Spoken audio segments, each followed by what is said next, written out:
the Dred Scott decision. So this is a Supreme Court decision. In 1857, the slavery controversy had shifted from the bloodied floor of Congress to the Supreme Court. The court had agreed to consider a case brought by Dred Scott, who was a Missouri slave and who was suing for his freedom. Many years earlier, Scott had traveled with his owner to Wisconsin Territory. Now, he was arguing that because the Missouri Compromise banned slavery in this area, his time in that free territory had made him a free man. This is Dred Scott right here.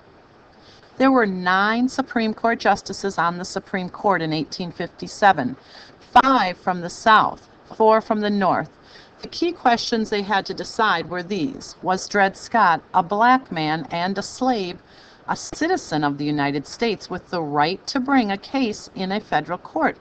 And if so, did his time in Wisconsin make him a free man? Chief Justice Roger B. Taney, however, hoped to use this case to settle the controversy over slavery in the territories once and for all. And so he asked the court to consider 2 more questions.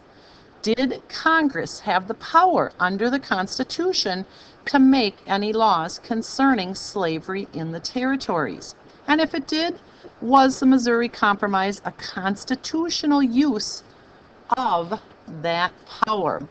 So what happened?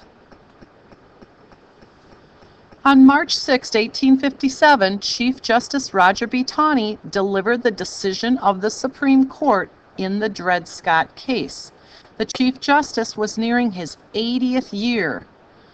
Now, as a young Maryland lawyer, he had once declared that slavery is a blot upon our national character, and every lover of freedom hopes that it will be wiped away. Those were not just words to Taney. Soon after that, he had freed his own slaves. Would he now, many observers wondered, free Dred Scott as well?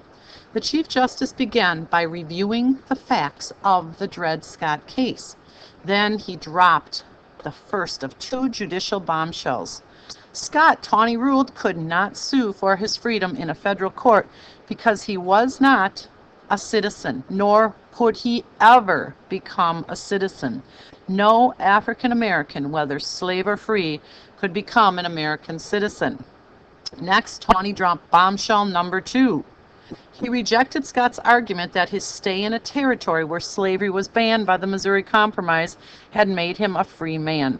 The reason was simple. The Missouri Compromise was unconstitutional. It's one of our vocabulary words. Taney's argument went something like this: slaves were property. The Fifth Amendment to the Constitution says that property cannot be taken from people without due process of law or a court hearing. If Congress bans slavery in a territory, the effect is the same as taking property away from the slaveholders who would like to bring their slaves into that area. And this is unconstitutional. In fact, Congress had a responsibility under the Constitution to protect the property rights of slaveholders in the territory. Well, you can imagine that the South was extremely excited by the Dred Scott decision. They hoped that the issue of slavery in the territories was finally settled.